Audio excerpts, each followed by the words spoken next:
from my youth going through, I've always had issues with my teeth. I lived off well water, stuff like that growing up. So as a young kid, I had caps on my teeth, a lot of them. Going to middle age to high school, fighting, stuff like that. Bad hygiene still, really didn't take the flossing, the brushing 2 or 3 times a day. Just poor hygiene on the mouth. I think at a young age, you really don't look at what something that minor at the time could impact your life and what you do. So whenever I started looking back on it, I'm about 19, 20 years old, after having some teeth knocked out, was basically when I went to my first partial. All the way from that time era, I have either covered my mouth or just hidden from it, right? Hidden from the smile. So all the way up until the time that I have actually came in and went with the All-On-4, to this day, it's even hard to sit there and remember the past, to know that I went that many years of hiding this and all the precautions that I put in place. Basically, your compulsive disorder, basically, you create anxiety. So you put all them factors in together, you're basically just a high blood pressure, high anxiety, and you're OCD because you're over compulsive disorder, right? Obsession compulsive disorder. So it feels like that I went from the time, from the years, the 16 years that I went, that I'm actually just now living without hiding. So it's changed my life.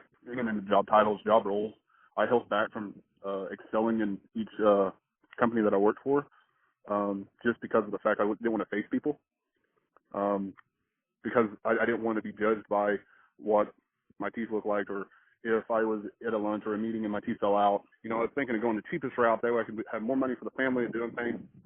And my oldest daughter looked at me and she's like, "Why are you holding out on the best? You buy the best of everything else, so why wouldn't you buy the best for your mouth?" It really sunk in right there that my whole life I've never put myself first.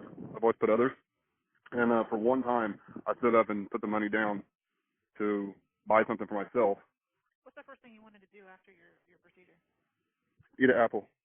So I haven't ate an apple since I was 20 years old, the way that an apple, you could buy the Honeycrisp apple or a Pink Lady apple. My kids love them. So I've always watched people eat apples.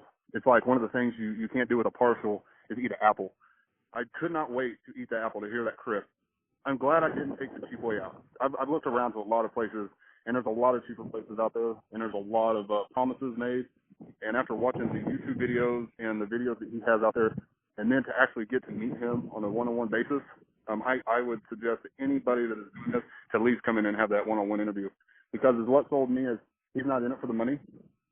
He's in it for what I'm going to get out of each bite.